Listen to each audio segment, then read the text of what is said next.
So, um, so we have announcements and that, a couple vendors, and then Sarah's going to do our market recap. So should be as close to 7:30 as possible. Cool. All right, I'm gonna mute. And you said you need how long for your presentation, then quick Q&A? Yeah, about an hour. The last time I Was that did it, all? I've added some slides, All right. and it took an hour last time, but I it'll be fun. Yeah, okay. You don't have to drag it out if you don't need to. That's fine. Yeah. All right, cool. All right, mate. See you See ya. later. See you, buddy. All right, bye. All right, let's let them all in. All right. Middle.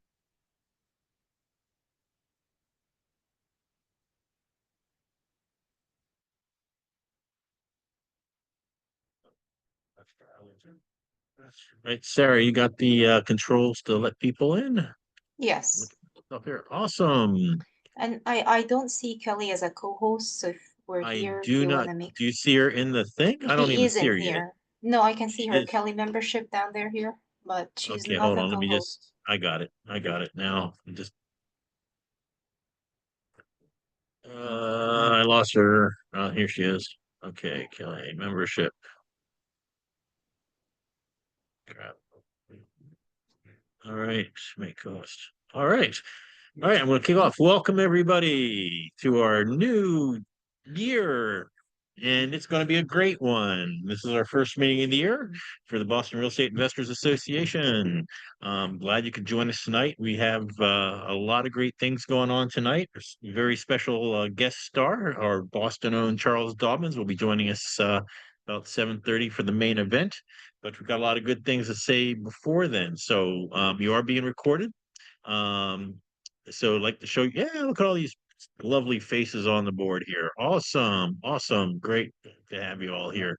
So let's kick off because I want to get through the basic stuff before we get Charles on board. So first of all, welcome members and guests. Oops, I lost my screen here. Just give me a sec. All right, yes, welcome. We are definitely want to be your pathway to success. We believe we are. And hit the next slide here. Before we start, I just want to give off a liability disclosure. Boston REIA assumes no liability or responsibility for the outcome of any real estate transaction, decision, or any other action that any other Boston REIA member or visitors enter into the result of attending any meeting, listening to any guest speaker, or talking to any Boston REIA member, guest, visitor, or persons.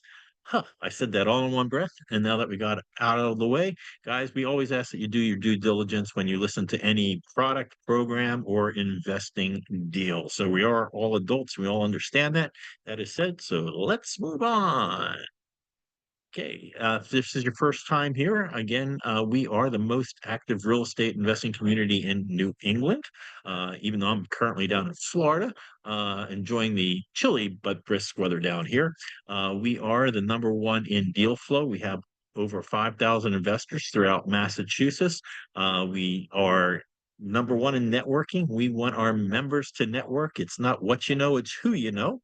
So we want to give you that opportunity at the Boston REIA and provide you with the education that you can be a successful real estate investor.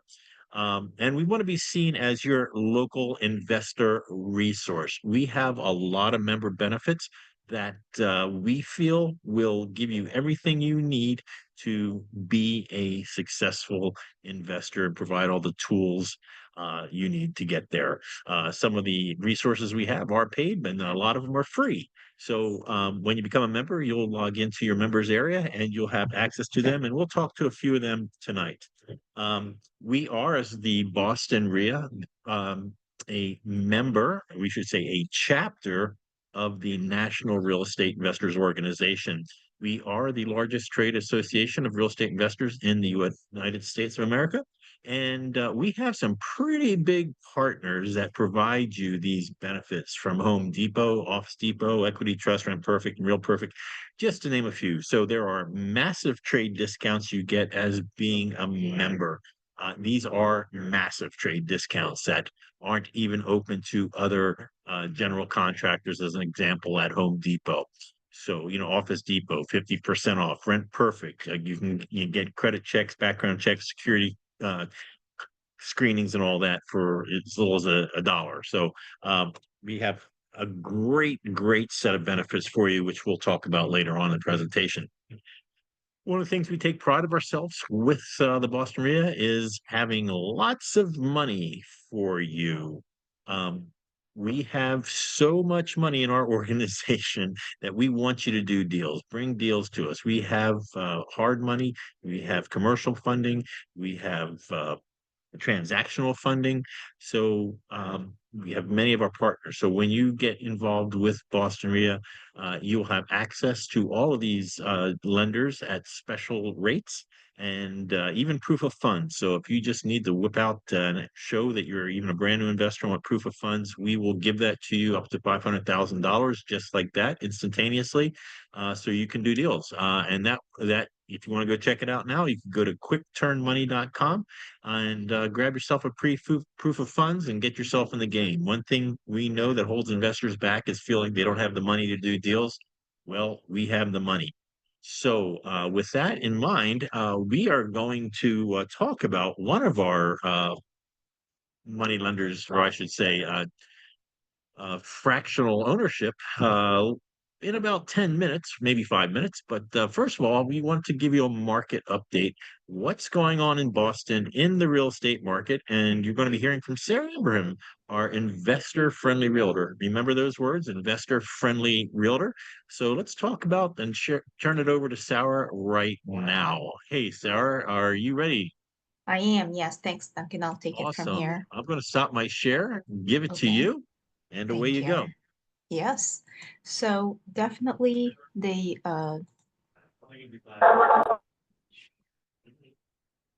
yes, I think you can see my screen now, yes. We can see your screen.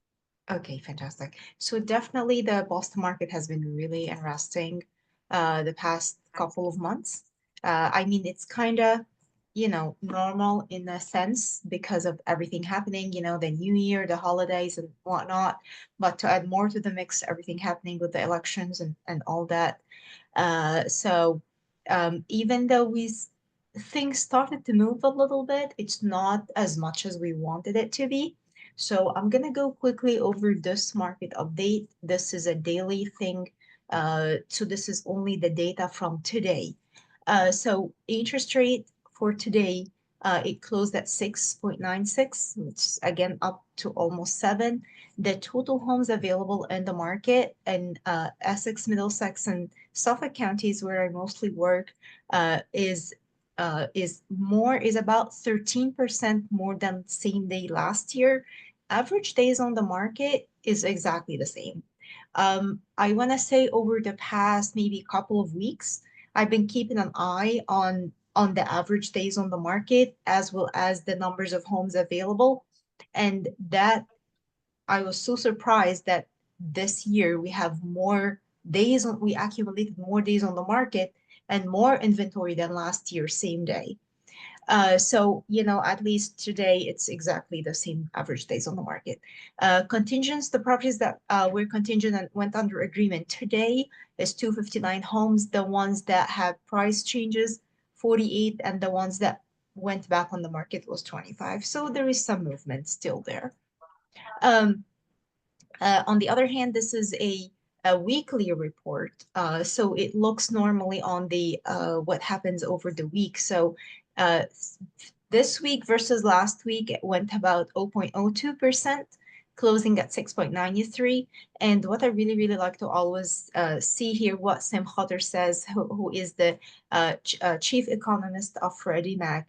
And he said in the first full week of the new year, the 30-year fixed rate mortgage remained elevated at just under 7%.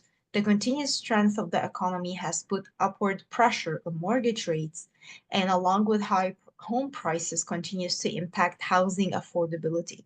The lack of entry-level supply also remains an issue, especially for those looking to become first-time home buyers or homeowners. So this is exactly continues to be the problem. Um, Getting into a home ownership is a problem we're seeing right now. So like last weekend, last Saturday, we had a townhouse condo in Plastow, New Hampshire, right? It was like 1575 square feet, fantastic price point. It was like under 375, and it was super busy. We only had 1 day open house on Saturday, and we got multiple offers. We got over asking. We even received the offers before the open house, but the seller wanted to do an open house, anyways, and eventually that was actually it was a better choice to make. So first time home buyers right now are like just scrambling around. There's not enough inventory. The competition is really high. Affordability remains a problem. So So go ahead. just let Ask a me question. comment on that, Sarah, because I just wrote an article on our blog that it's actually cheaper now when you can get a house in Boston to actually buy it than it is to rent a house right now. Yes, rentals are very, very like out of control. Mhm. Anywhere really. It doesn't matter what part of the state you are. Even in Western Mass, we're seeing like crazy numbers. Yes. So rent is really, really getting out of control. Um, so for the first time investor, what would you advise them still in the area? I know we've been saying go west of Boston. Any other tips there? Or, I mean, it's really, I think it comes down to at this point, um, really working leads, and getting in first, and making a good offer, not a lowball offer, but a realistic offer. Um, I think that's the only way they can go. In the old days, they taught you these formulas, like, that you get down to 50%. And, that formula doesn't work anymore for the seller. It might work Yes. for us, but it's not for them. So, it really comes down to, I think, working your leads, making a reasonable offer, and then figuring out how you can add value into the property to increase the property to get more revenue out of it than trying to shortchange the seller. Would you agree with that? 100, I can't agree more with that, Duncan, as well as just to add more to that is to make not just to like lowball offer doesn't really go far these days, especially that there are other investors that are willing to come up. Negotiating good terms that will be convenient to the seller. We're seeing right now it's very, very appealing, and it's getting people to make the decision a lot faster. So Yeah. yes, so again, you're not paying, of course, 100% of the property value. Yes, you want to leave some room to make updates and to make some profit, but you don't have to be overly greedy. And Right. eventually, the terms what you can offer the seller, to make things smoother for them and more convenient for them. Awesome. And do you have a handle on what's going on in the Airbnb market right now during the holidays? I mean, how do you feel? Is the inventory down for Airbnb at this time, or is that a good first strategy for someone starting out, or no? So honestly, I don't focus a lot on that, but I have been seeing increase in that. A lot of people are trying to get an Airbnb, yes. But I Okay. I I don't have much info Okay. on that there. Super. Yeah. So just you're in finishing your bit, do you want to just share your information and tell them about what you provide as an investor-friendly realtor and how you make a difference to working with a regular um, realtor and Realtor. tell. Absolutely. So definitely working with someone who understand the market from both sides as an investor and as a retail buyer or a retail seller that does help you in if it's a journey, right? Like since from buying all the way until you sell. And even though some things, just like the example I gave about last Saturday, it still goes quickly after just one open house. There, as you can see the report, the average days on the market is about 3 months.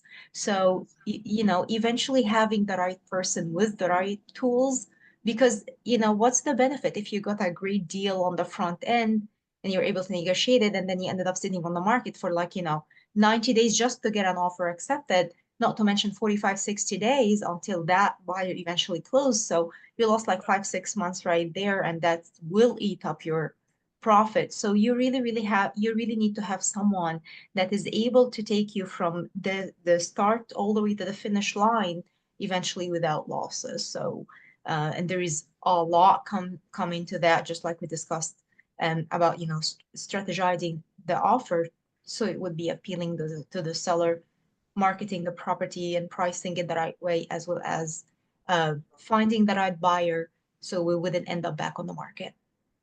Awesome. So, guys, Sarah does our monthly market report. She does have a handle on what's going on. And if you don't have a realtor you're working with now, please reach out to her. She has her contact information in the chat and on the slides, so she'll get that through to you. She's very friendly. She doesn't bite. So just, please send her an email, reach out to her if you are not a member yet. And when you join, she'll reach out to you anyway to make sure you're signed up for your Home Depot benefits. So, Sarah, thank you very 100%. much for the market update tonight. Thanks, Duncan. And I will take control back from you. And just let me figure that out here now. Share my window. Okay. Okay, there we go. So there's her number and her email. All right. So guys, what you'll see, this is our time for our have, needs, and wants. So if you are looking for anything in particular or have something you want to present to the group, you can either there's a chat box on the right-hand side. The chat box is something that we only use during the meeting. It won't be sent out afterwards for the replay. So make sure you get your information in there, copy and paste the entire chat text into a notepad on your own computer before we leave, please. But if there's anybody in the group right now that has a deal that would like to talk about it, just raise your hand up so I can see you, and I'll give you 30 seconds to 1 minute to tell us what you got, and just make sure you tell us your telephone number and email, how to get hold of you for that. Anyone has a deal they want to present right now? You look in the chat box. Duncan, this is Anthony. Yeah, Anthony, I'm going to unmute you. Hold on. Let me ask to start video. I'm going to put you on video. We're going to Anthony, I can't get your video on there, but if you want to turn it on, there you go. And Anthony's one of our newer members, and you have a great deal I saw today. So why don't you tell people about it? Perfect, and I thank you for your help with that too, with getting that out to the members as well. So I have under contract a development opportunity in Spencer, Massachusetts, just outside of Worcester. It's basically 3 parcels of land, which includes 2 houses and 1 vacant lot. Definitely some challenges with the property. So one of the houses was burnt out in a fire in 2015. So that house is more likely going to need to come down. The first house is probably rehab, and of course, vacant lot to build a new house. There's also potential there for the right investor to turn this into 4 lots. There's adequate amount of square footage and adequate amount of frontage. We do have to work around a right of way, but nonetheless, for the right person, that certainly is an opportunity to make it 4 lots instead of 3 lots. So again, I'm Anthony with Blue Legacy REI. My number is 978-808-0533. And I guess I can put that in the chat too. Yes, sir. Along with my email would, address. Yeah, last thing too is tomorrow we're going to be having an investor walkthrough for 1 hour from 10 to 11 a.m. tomorrow at the property. So certainly anybody that knows anyone that can get there, that'd be great. If we need to set up another time for next week, probably going to be able to do that as well. So, but let's see what happens tomorrow. Awesome. Thank Anthony, you. looks like a great deal. Thank you for putting out. All right, guys. So anybody else right now wants to present a deal, have a deal, or are they looking for something in particular? Just you can either put it in the chat box or you can add. All right. Well, without any further ado I want to move to the next set of slides here. Let me just scroll down here a bit. All right. You'll also, as a member, let me back up here. All right. So we just want to talk about our membership program really quickly tonight. If you're really serious about investing, you should be part of the Boston REIA. It is a tax write-off anyway, but you want to surround yourself with people and be in a community that supports you and your real estate investing options in your career. So one of the things we have, as you just saw Anthony do, is that you can promote your property on our website, our social media, to our network. So when you log into the members area, please check out everything we have back there, but you'll see property listings. And this is right now where you can actually, as Anthony has put his property. So make sure you check that out. It's a good way to network and get your deal in front of other investors without, looky-loos. We have so many options for you in regards to products that are resources that you get discounts on, from insurance to office supplies to Home Depot to you actually get such radical discounts from Home Depot and cash back. You can buy multiple memberships for the discounts you get alone. We have rent management systems. We have lead generation systems, to name a few. So these are all here for you to use as part of your membership. Our membership's $320 a year for a single, or $450 as a couple. Or partners, and you can text Kelly at 864-906-4111. She's also in the chat with her information there. Would love to have you a member. As I said, it isn't text write-off. It is an educational organization. So it does, and it helps support our ongoing efforts of things that we do, community give back, financial literacy, and more. So we're putting those dollars to good work to support you, the investor. So there's one thing I want to do before we get into our main section tonight is I want to highlight one thing we do have money wise is called fractional. So I want to bring on he's going to be on the phone. You're not going to be able to see his face. His name is Esteban, and he's from our fractional app. And I just want to pull that up here on the website. Just give me a second here. And fractional is about investing as a community with the Boston REIA. So sometimes if you don't have the money, or you just want to get involved with some other investors that are already doing a deal and be part of that community, we have that option for you. And I'm just going to unhide this slide and I'll show it to you. I don't know why I hit it in the first place. All right. And then let me screen share this. Bear with me. And bear with me. Share. Okay. And we have fractional app coming up here. And let me just get our speaker on for that. Esteban. Hey, Duncan. Hey, okay, you can. All right, Esteban, do you want to just give them a little bit? I have what appears just the front page of your website showing.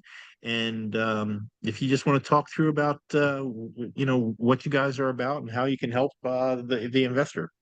Yeah, definitely. Thank you for having me on today. And my apologies in advance for having my camera off. Usually I do have my camera on, but unfortunately I do have to evacuate because my apartment building is near the fire zone that's happening in California right now.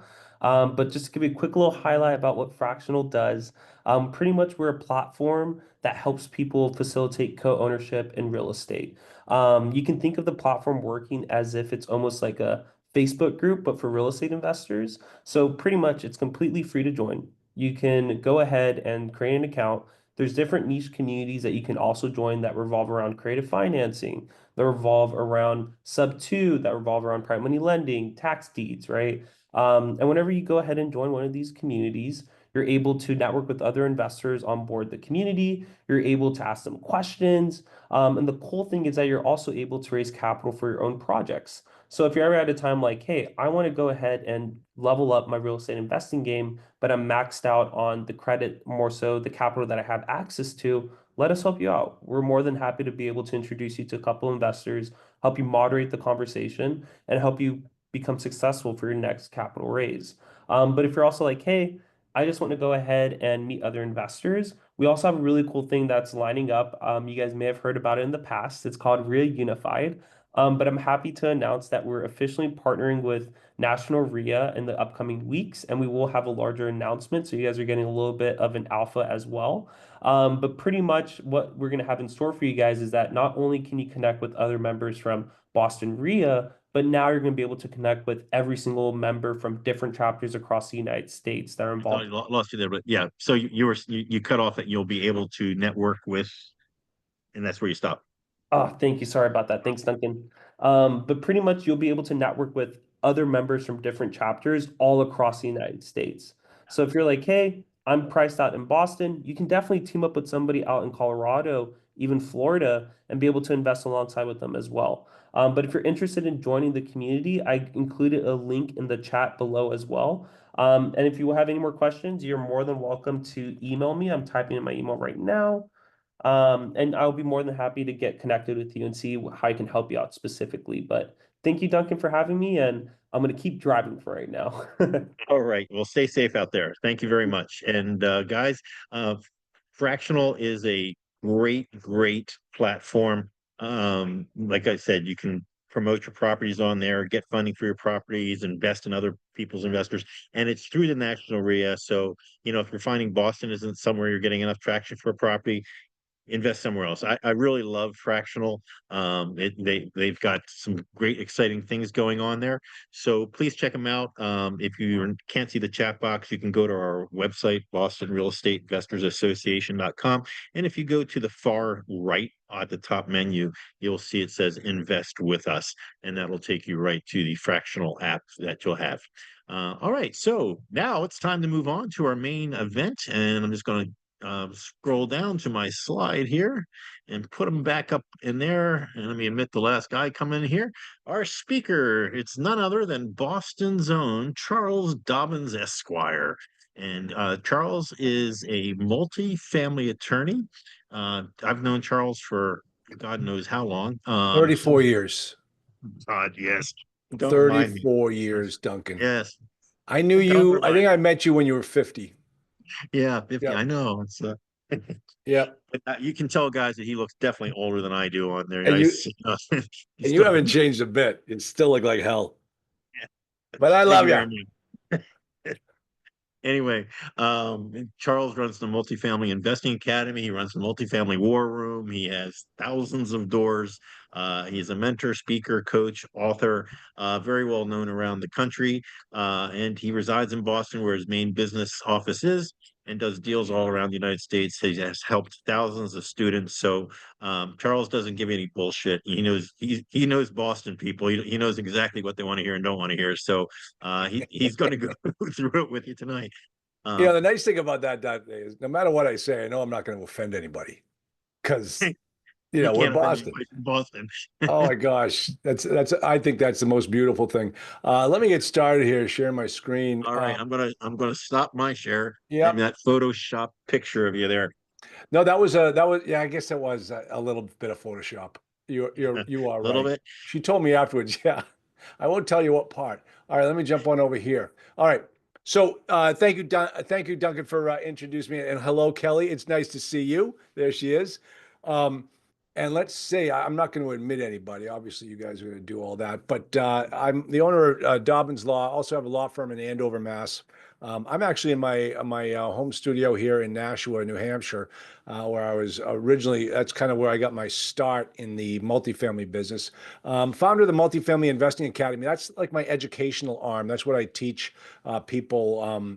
How to get into this great business, and also I created the Multifamily OS, which is kind of, I trademarked it. It's kind of if you are familiar with Gino Wickman's book EOS, entrepreneurial operating system. I've created the Multifamily OS, which is really a way for you to build all the aspects of your multifamily business, so that you can be a success. And one of the things that I stress in all of my teachings is that this is a business.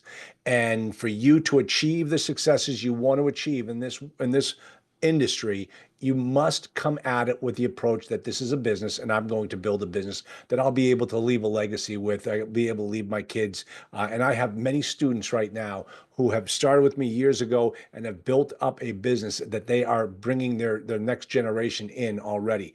So I'm going to talk to you today about achieving your achieving your multifamily investing goals in just 6 months with the support you need to make your dreams a reality. And this is the new focus that I'm going with, and I'll tell you why as we go through it. But you'll hear me say quite a bit this word called cohort. And a cohort is a group of like-minded people all working together towards a common goal. So what we're going to cover here today is I'm going to talk about overcoming confidence issues, which I have seen as being the biggest problem that people have about getting into this business. And why work with me? Well, listen, I've been there. I've done that. I've made all the mistakes and I've had the successes, and I've helped hundreds of investors achieve their goals in multifamily. Then I'm going to talk about how to work with the Multifamily Investing Academy Multifamily Cohort Program. I'm going to show you how we work together to get deals done. Instead of just going by yourself, you're going to go with a group. Also, I'm going to talk about, let me just minimize this. I'm going to talk about why some people succeed and others just don't. And that's understanding the gap between the aspiration and the achievement. And then finally, we're going to talk about moving forward, getting your first deal and showing you exactly how to do it. So, but if you're ready to go and you want to just get started now, you can take down this email address, Molly at Multifamily OS. Molly's my assistant. Drop her a line, put application in the subject line, and we'll get back to you, answer any questions you have, and discuss with you how our cohort program actually works. It is an application process. We don't take everybody. We want to achieve success. And, because you're being brought into a group of other like-minded people, we want to make sure that everybody that's coming in is competent and can achieve goals. So let's start by taking a quick poll. Duncan and Kelly, please keep your eye on the chat box because I don't see it. But everybody, type a 1 in the chat box if you've ever looked at a multifamily deal online but weren't sure what next step you should take. And go ahead and type that in there and let me know what how we're doing. Okay, good. Yep, there's the chat. Oh, they're filling up. Good. Yep. Excellent. Excellent. I know how you feel. I know how you feel. And that's probably the first thing that we overcome in the program is letting everybody understand what they need to do to be a success. Let me see number 2's. If you've always wanted to invest in apartments, but you just felt overwhelmed by the process and you just felt like you just couldn't make a move. Go ahead, type number 2. And I can see this. Let me take a look here. I'm going to go and just check. Let me see. Yep. Oh, yeah. Oh, wow. Good. Rob, Dan Marasco, Ed Spooner, Ingrid. Excellent. Thanks, guys. Alexis.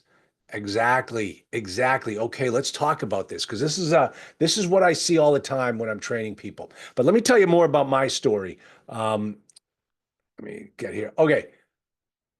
You are going to see me referencing my first boss quite a bit in this presentation. At 16, I started working at McDonald's, and little did I know that everything I learned at McDonald's, they were teaching me all the things you need to do to run a successful business. Problem was, I just didn't realize it at the time. You see, Ray Kroc, my first boss, and there he is, Ray Kroc understood that in order to make billions, you've got to give a person, a 16-year-old kid, just the tools and the tasks to accomplish one job and create a system. And that is exactly what Multifamily OS is all about. We've created the system that you need in order to put everything into place. And that's what this cohort program is all about. And this is what Ray Kroc said: if you work just for the money, you'll never make it. But if you love what you're doing, success will be yours. And I can tell you right now, folks, I'm sitting here in my office, and I'm already looking forward to tomorrow. God willing, what the chaplain of FD NYFD, FDNY, the first death of a firefighter in the World Trade Center. He was known for making the statement, if you want to make God laugh, tell him what you're going to do tomorrow.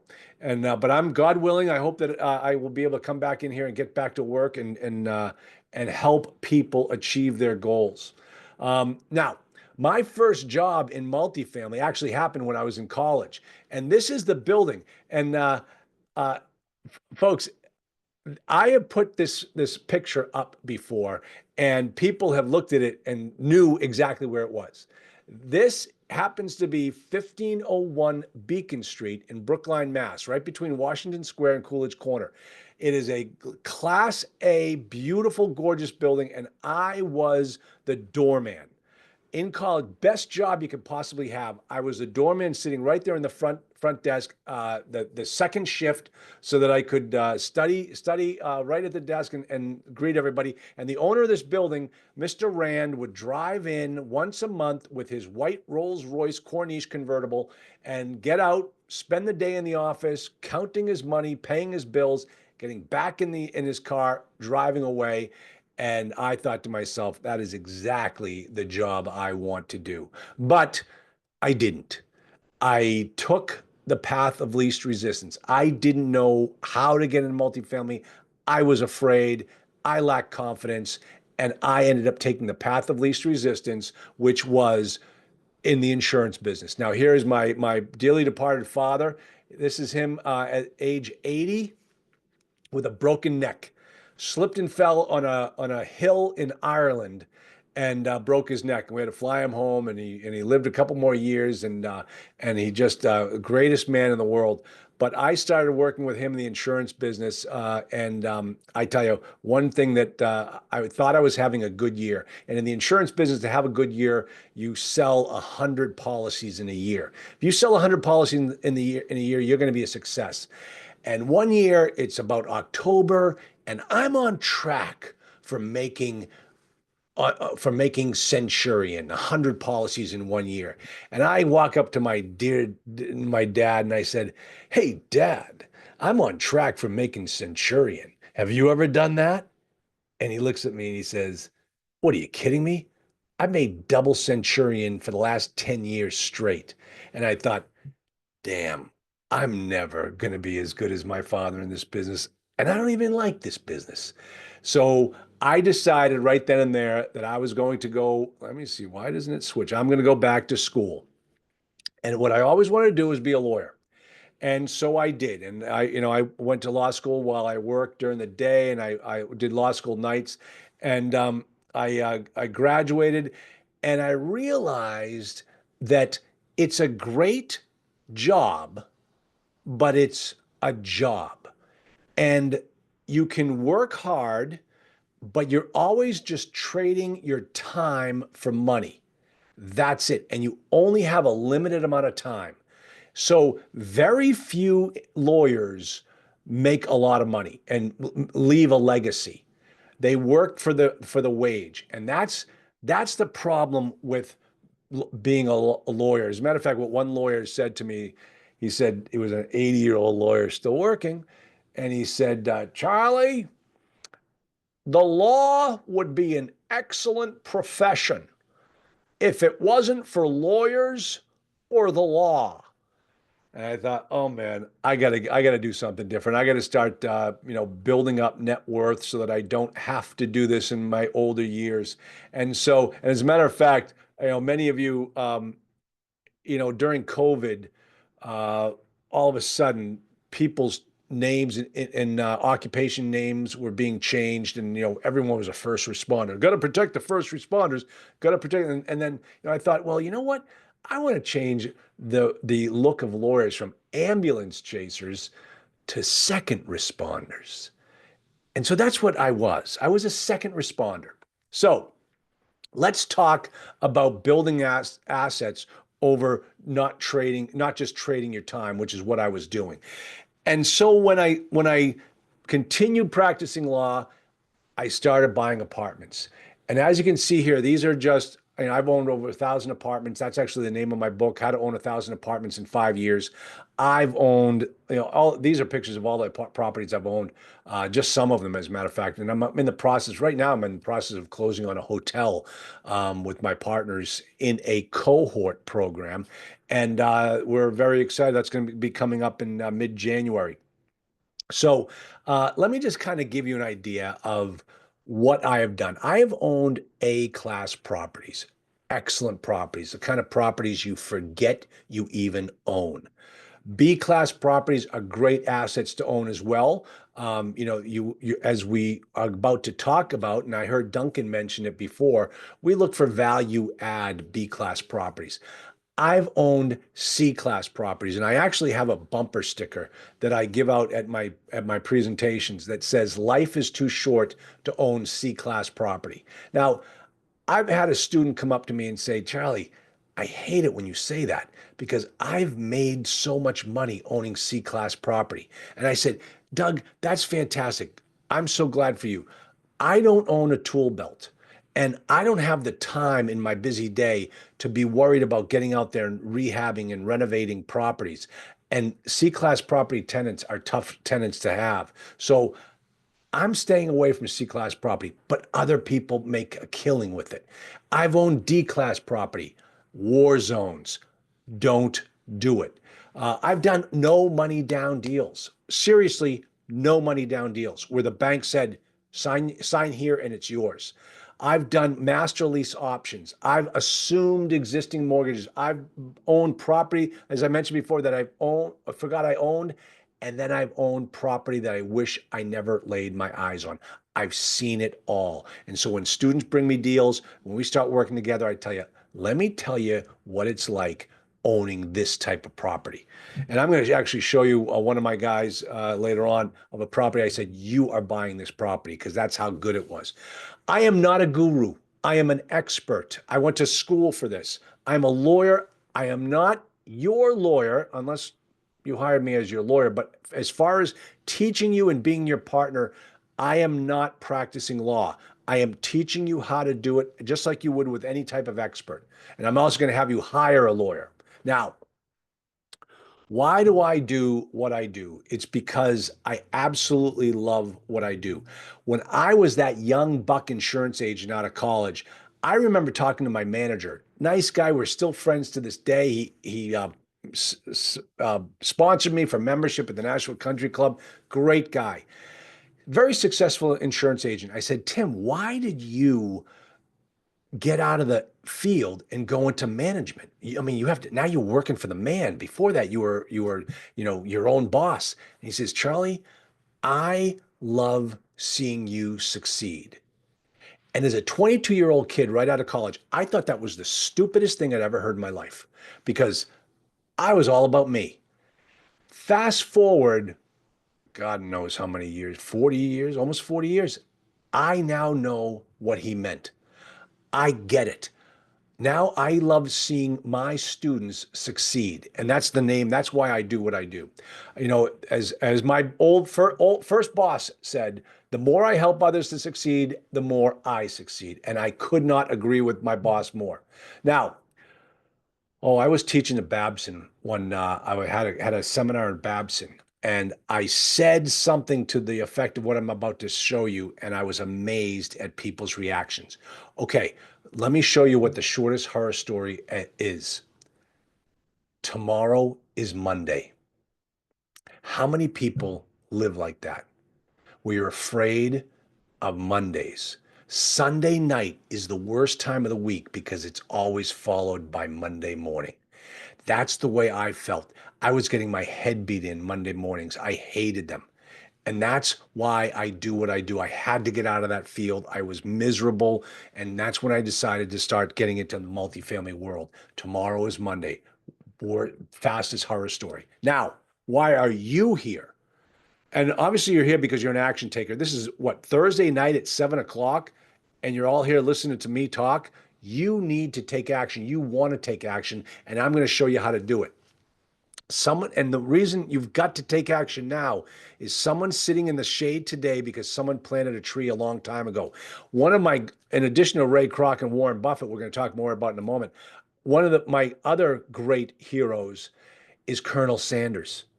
Because at 65 years of age, he lost his restaurant. Eisenhower redirected the highway from in front of his business and sent it in another direction. He went out of business practically overnight, and he had to get started all over again. And we all know who he was, but you never knew that at 65 years of age, he was still trying to get started with his life and find out, where his success was. It never matters where you are. Get started today. All right. Let's dig down deeper into multifamily so everybody can understand it. Why is owning multifamily the most unique business you could ever be in? And this is a true story. It happened at that same Babson conference. I decided to compare owning multifamily to owning a Subway franchise. And I wanted to show people the difference between the two. When I was done, this young couple came up and they said, Charlie, we know exactly what you're talking about when you're talking about that Subway franchise. You are absolutely spot on. Oh, wow, thank you very much. Why? Why do you say that? She goes, because we own a Subway franchise and everything you said is exactly accurate. You see, when you own a Subway franchise, and it's really any business, but I'm singling out a Subway franchise because everybody understands how it works. You make a product, you sell the product for $1, and you hopefully you paid in expenses 80 cents to make that $1, and you generated a profit. If you don't generate a profit, there's no other way you're making money in that business. And so you've got to watch every single dollar that comes in on a Subway franchise because you only have one way to make money. And that's the difference between multifamily and a Subway franchise. With a multifamily business, there are actually 5 ways to make money. 5 ways. When you own that property, there are 5 ways that you're going to generate income.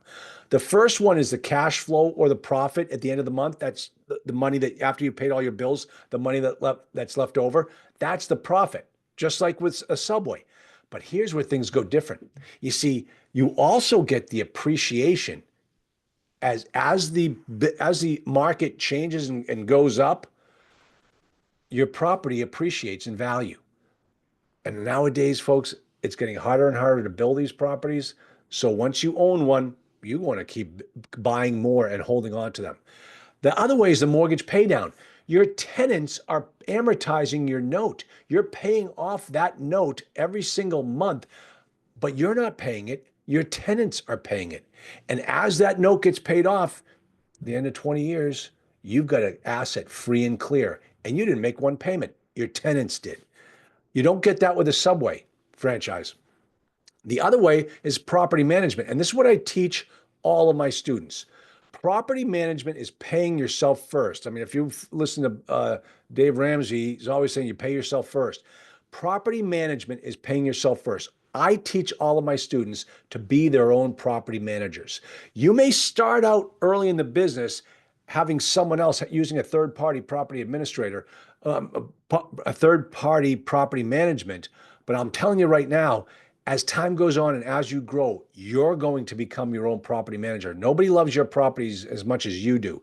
And the beautiful thing about property management is if the property is not appreciating, if you're not turning a profit, you know that the first 5 cents of every dollar that comes through the door goes right into your pocket every single month because you own the property management company. That doesn't happen with a Subway franchise. And then finally, if you're doing deals where you're syndicating the deals, you're out there raising private money, there's the acquisition fee, and then there's the disposition fee. That's where you keep, like, let's say typically it's about 3% of the purchase price. Like for instance, in the deal that we're doing in Louisville for the hotel, we decided not to do an acquisition fee. But typically, you take a 3% acquisition fee. We would have made $180,000 at the closing table, put into our pocket as the general partners on that deal. And that's another way that you get paid that you don't get paid with a Subway franchise. So that's what makes multifamily so unique as a business. It's a beautiful thing. I mean, look at, we don't have to talk about Trump, but we all know how he did it. Now, what holds people back from succeeding in this business? And I'm telling you, folks, it happened to me. It happens to every student I deal with. And my biggest job is not only to help you do these deals and do them all correctly, it's also to coach you and to be your confidant and to hold your hand. There's a student, as a matter of fact, that I met at the Boston REIA Club. He's been a student of mine for years. We're going after a deal down in North Carolina, and he had a seller's interview the other day, and he was terrified. And I said, "What are you afraid of?" And this guy happens to be a doctor, and his partner's a doctor. And I said, "What are you afraid of?" He goes, "I don't know. I've never done this before. I don't know what to say. I don't want to screw it up." I said, "Let me get on the call with you. I'll be your partner, and we'll talk to the seller." By the time we were done, the seller was like begging us to make the offer because he wanted us to buy the property. One of the things I do is overcome this one particular problem. The first thing is confidence. People lack confidence in their abilities. Folks, do you think everyone that got into the multifamily business knew what they were doing the day they started? Absolutely not. But when you have a team of people around you, you can't go wrong. We've seen it all. We're going to help you overcome your lack of confidence and be a success. And another thing is this concept of fear, very similar to having the lack of confidence. Lack of confidence brings about this fear complex. Folks, don't be afraid. What did it said? The 1,500 Harvard alums were surveyed, and they were asked if they could teach their younger self any one thing, what would it be? And they said, "Don't be afraid. Don't let anything stand in your way." The things that they feared the most never came true. And it's like that. I talked to somebody who's worried about this. Well, what about this? Well, what about that? I said, listen, worry is said to be interest on a debt that never comes due. Don't be afraid. You're going to screw up. It's okay. Just move on. That's the way I tell you, folks, I get involved in so many new things. Nothing scares me anymore because I've seen it all and I'm not afraid. And then finally, lack of resources. This is one of the things like, oh, I don't have the earnest money. Oh, I'm never going to qualify for a mortgage. What if I made sure that you had all the resources you need in the groups? We're going to get you over the finish line. We're going to make sure that you succeed, and you're going to partner with other people early on. That's totally fine. I did. Absolutely. There's so many moving parts in multifamily, you need partners. And if you can have built-in partners to help you solve any lack of resources that you have, this is exactly what you'll need. Now, one of my partners in the hotel deal made a very good statement, and I loved it. He says, if you want to go fast, go alone. But if you want to go far, go with others. And that's exactly what this cohort program is all about. We're going to get you to go with others so that you overcome all of those fears, lack of confidence, lack of resources. We're going to make sure that you're taken care of. So before we move on and talk more about how the program works, let's give you some basics on the multifamily business. And folks, these are the general concepts, but once you understand these general concepts, you are going to be amazed at how easy this business actually is. So there are two schools of thought in building your multifamily business, but let's take a look at both of them. The first one is the Warren Buffett model of multifamily investing. And Warren Buffett hopes that I live to be 100 years old because the older I get, the smarter Warren Buffett becomes. What does Warren Buffett have to do with multifamily investing?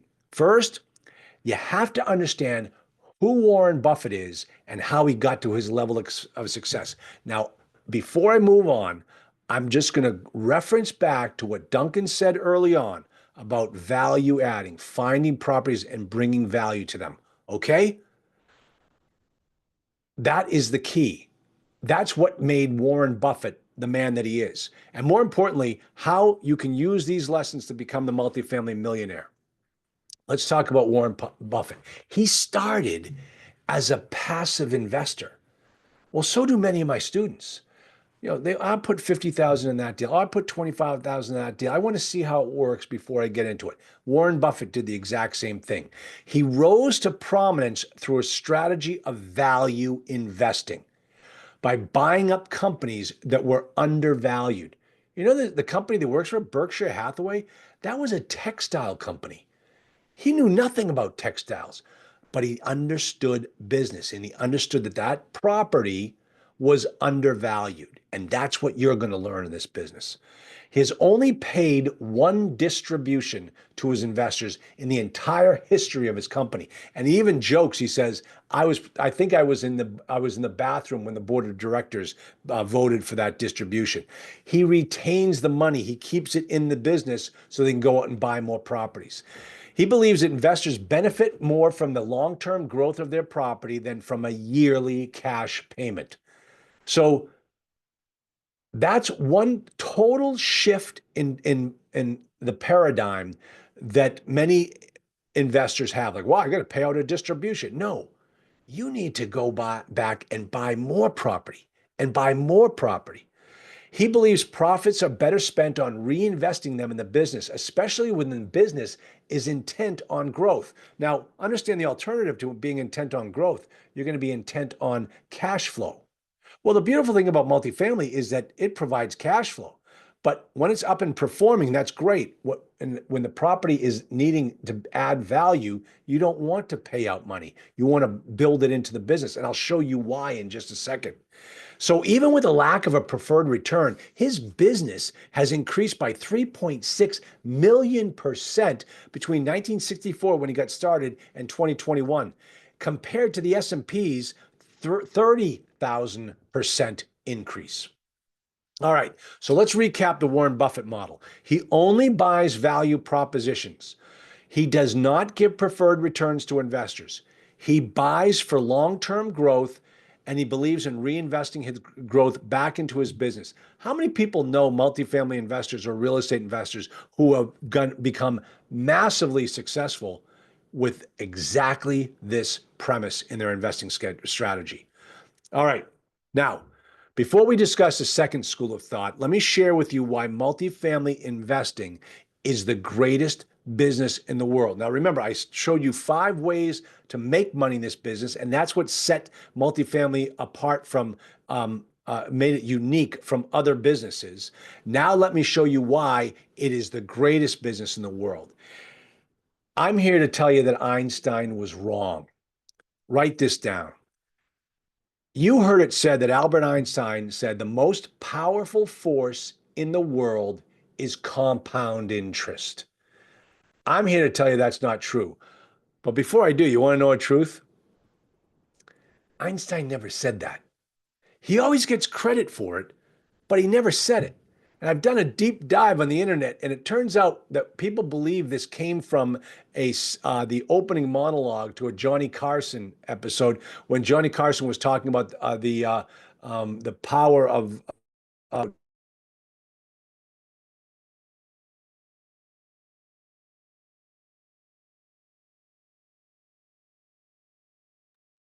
We just lose Charles. No, I think think you we got did. the I'm here. definition. All right, sorry about that. There he is. For some reason, I it thought just that was Einstein having his revenge. Oh, what do you know? What do you know? Duncan actually watches these things. Oh, I'm kidding. Hold on, let me get back in here. There we go. Good, good, good.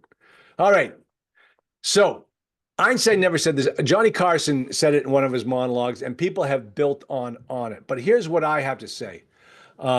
The most powerful force in the world is the power of the multifamily cap rate. Okay? And you can give me attributes for that one. The cap rate is how we value multifamily property.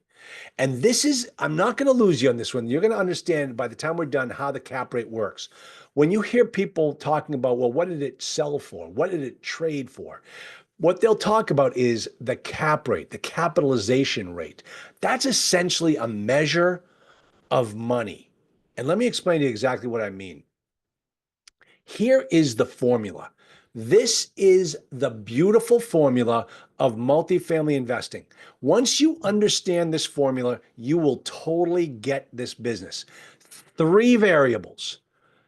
And as you remember from your algebra class, if you have 2 of the variables, you can easily solve for the 3rd. So if your job is to identify 3 of the variables. Now,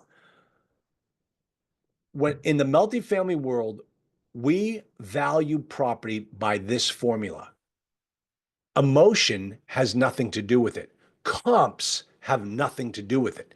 Everything that happens is based upon this formula. Once you commit this formula to memory, you will understand this business. So the question of NOI is the net operating income. That's how much, that's essentially the profit that the property generates every year. It doesn't include the mortgage payments. It doesn't include any capital expenditures. It's the profit on the operations of the business. Now, why doesn't it include the mortgage payment? Because if there are two properties right next door to each other, absolutely identical in every respect, and you bought one and I bought the other one, I paid cash for mine and you over leveraged yours. Are the properties going to perform differently? No, the properties are going to perform exactly the same. The cash out of the property that goes into my pocket is going to be different because you have to pay the bank. I don't. But that all has to do with me as a buyer and you as a buyer. It has nothing to do with the properties. So that's why the net operating income is just on the operations of the property. The cap rate is a number that is determined by the market. And A-class properties have different cap rates than C-class properties, even if they're just 2 streets away. So the cap rate is what we are very concerned with. And that's the power that is going to make us millionaires. And you're going to see exactly what I mean in just a moment. That's all there is to it. NOI, cap rate, price. Commit it to memory. And no one will be able to trick you in this business. So let's break it down. The cap rate, I want you to understand, is the measure of effort. How much effort does it take to generate $1? All right. So think about it. If we've got that property that is beautiful on one street, and then we've got a property 2 streets down that is a war zone, which dollar that property generates is going to be easier to make? The A-class property or the D-class property? The D-class property requires a lot more effort. It's going to be a very heavily managed property. The A-class property is the kind of property you forget you even own. The tenants pay their rent on time. Nothing ever breaks. They don't skip in the middle of the night because they're all concerned about their credit ratings. Class A property, the effort is very low. Therefore, the cap rate's going to be low. C-class property, oh my gosh, a lot harder. People pack up their worldly belongings one night when they fall behind on their rents and they skip town. And then you got to go fill it with another tenant. And everything's breaking because this property was built in 1970. And as you all know, things built in 1970 are starting to break quite a bit now. All right. Kelly, you're not supposed to laugh at that. All right. So let me tell you about the tale of 2 multifamily properties. All right. So let's say that 2 properties were built side by each. All right, as we say up here in French Canadian New Hampshire, 2 eggs side by each, 2 properties side by each. Both built at the same time, both the same age, both directly across the street from each other, so the location is irrelevant. Which one is more valuable? Rob Duvall. Which one is more valuable, number 1 or number 2? I didn't give you enough information, did I, Rob? Oh, now I'm not muted. I don't think so. You don't think so? What? 1 or 2? Which one is more valuable, 1 or 2? Or did I not give you enough information? Yeah, I think I could use a little more information. All right, let me tell you this. They're both exactly the same. Now, you folks that do single family business, those things are the same price. But that's not how we value multifamily. How we value multifamily it takes into consideration the income on the property. So those two properties, Rob, one is 100% occupied, Mm. and the second one is empty. Absolutely identical properties. Which one's more valuable? The one that's fully occupied, right? Exactly. Exactly. Exactly the same properties, but one is being managed properly and one is not. So which one would we want to buy, Rob? So we want the one that's fully occupied. Oh, did you miss the whole thing on Warren Buffett? Warren Buffett looks for value. He's going to go in there and Ah, he's going to steal that one that doesn't have any tenants. And he's going to fix it up and he's going to load it up and he's going to make a ton of dough because look at this deal here. He's buying this property at a much higher cap rate, more effort. And when he turns that property, the cap rate comes down. And let me show you, for those of you that are real math whizzes, you know what's going to happen to that when the cap rate comes down. But let me show you exactly, because I'm going to show you how it worked for a student of mine. So what happens on a 10 cap property when the NOI increases by $1? Somebody do the math. What happens, to put it in the chat box, what happens when a 10 cap property, you've got the formula, what happens? Take $1 divided by 0.1 and what comes out?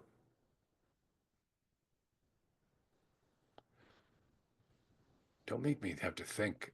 Let's hope that my next slide has the right answer. Who's a smart schmarty pants? Dan Marasco at doubles. No, Dan. Janice, no, guys, no.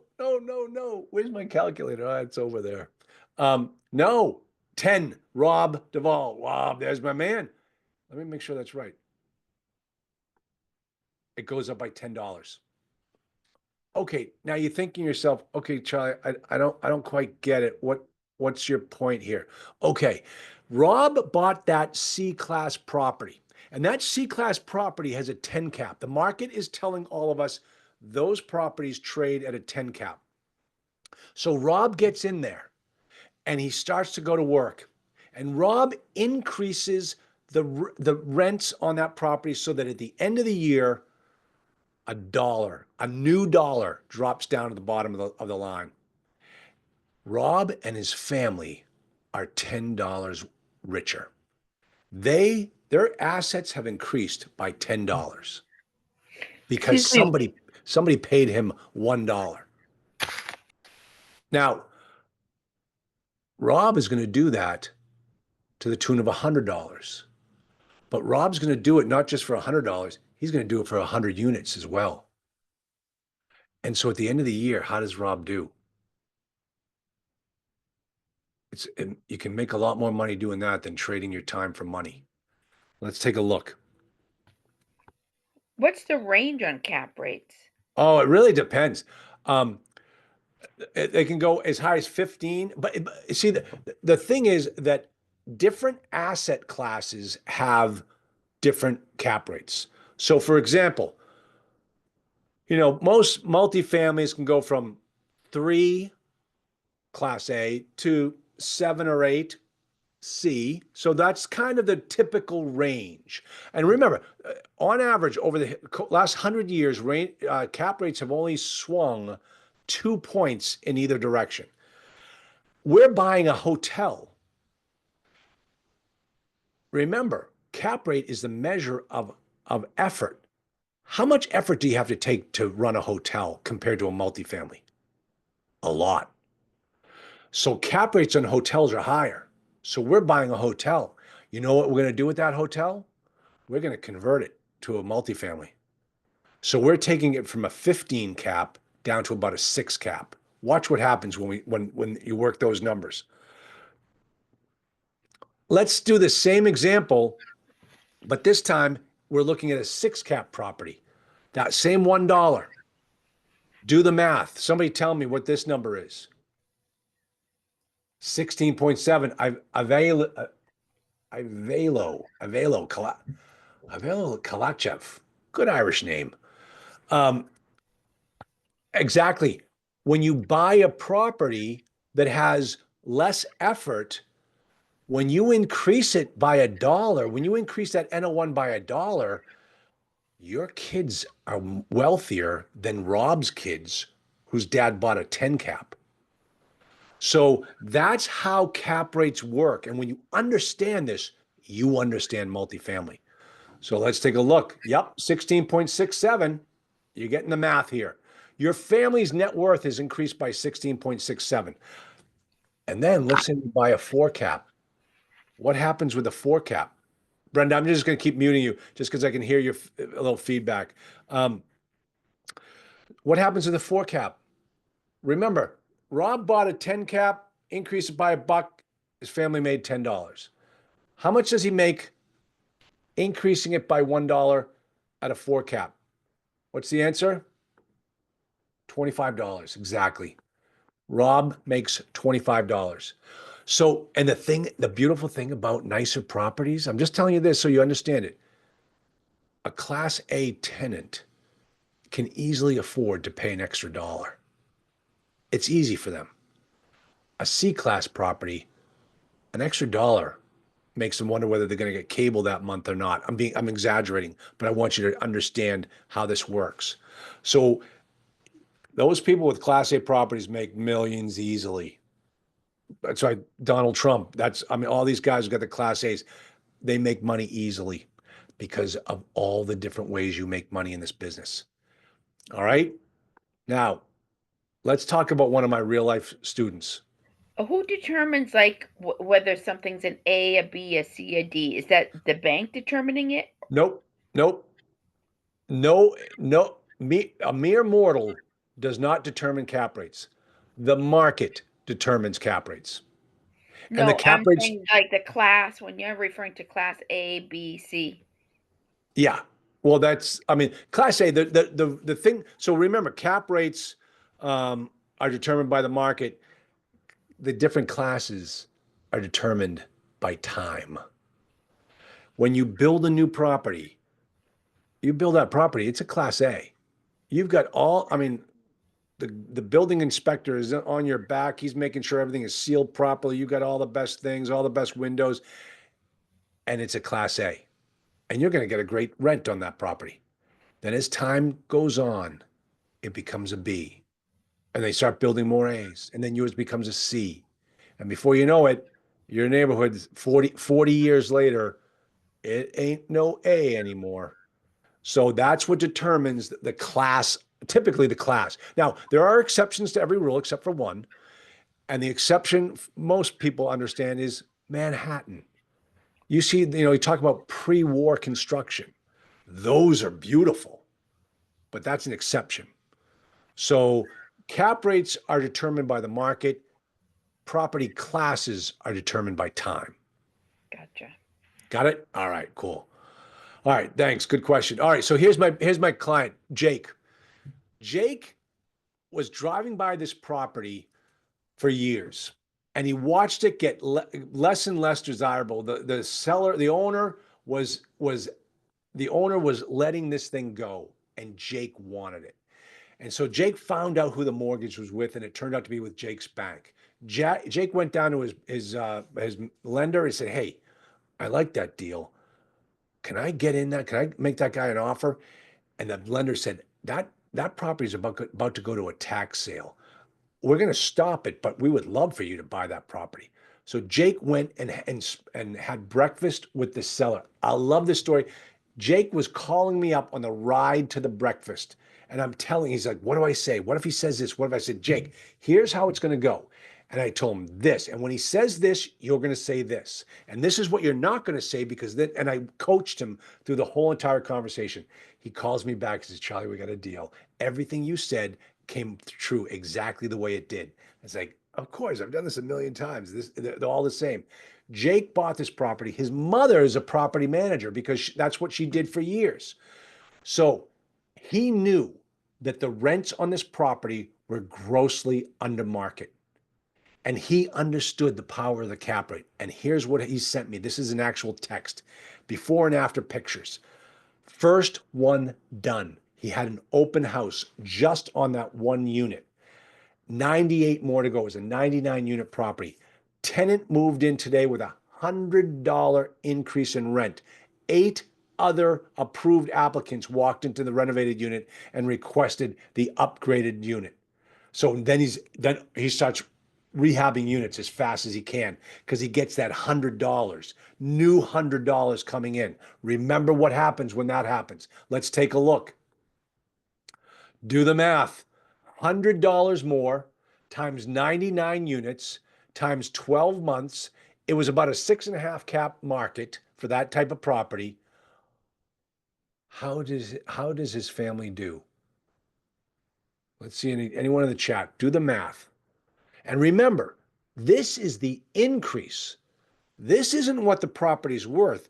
This is just what he will increase the value of the property.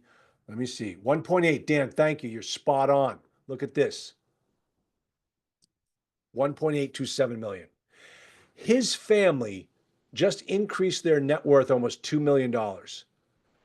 But folks, it doesn't stop there, because this particular property, as I always say, we're doing this for our kids, for our legacy. By asking tenants to pay $100 more, your children's net worth skyrockets. That's multifamily. Can I do the same thing in my law practice? No. The law practice provides good income, but it doesn't provide assets. But this is not the end of the story for Jake. Here's why. There's the end. He ended up adding more units to the existing properties. The basements were beautiful basements, walkout basements, and he added more units under the basement. So now I think it became about 106 unit property. But then what he did is he became such good friends with the city. The city loved what he did. There was a parcel of land that was owned by the city right behind his buildings. They sold it to him, and he built more apartments. He's done this one deal because he drove by and he kept asking, hey, I can do that. I can do that. And that's what I'm asking you. Are you ready to do this? Is this what you're looking to do? Because this is how millionaires are made in real estate. All right. Over $12 million is what his property is now worth. I think he paid about four or six, somewhere around there. It's now worth over $12 million. It's unbelievable. All right. That is the absolute unbridled power of the cap rate in real life. That's multifamily. When you understand that formula, you understand how millionaires are made. All right. So let's walk through a deal. I'm going to kind of tell you how it's going to go in the cohort program when you're in the cohort program. So let's walk through a couple of the steps. We're going to talk about how to find deals. We're going to go in deep in finding deals. As a matter of fact, I have training, hours of video training showing you how to find multifamily deals. Then we're going to analyze the deals. Don't worry about it. You're not going to understand it early on. I'm going to teach you every step of the way. I have a training program that I have called Understanding Multifamily Accounting Better Than Your Accountant. And you will get it. You will understand just by looking at the financials of a property what a typical day in the life of that little old lady who runs the property is like, just by looking at the numbers. Folks, when I got started in this business, I was terrified of financial statements. I just didn't get them. Now I love them. I love them. It's like reading a novel. That's how good it is. And then you're going to present your deal to the cohort members, and you're going to put all the pieces together to get you to the closing table. That's the beautiful thing. So one of the sources that we use is Crexi. All of my students have access to my Crexi.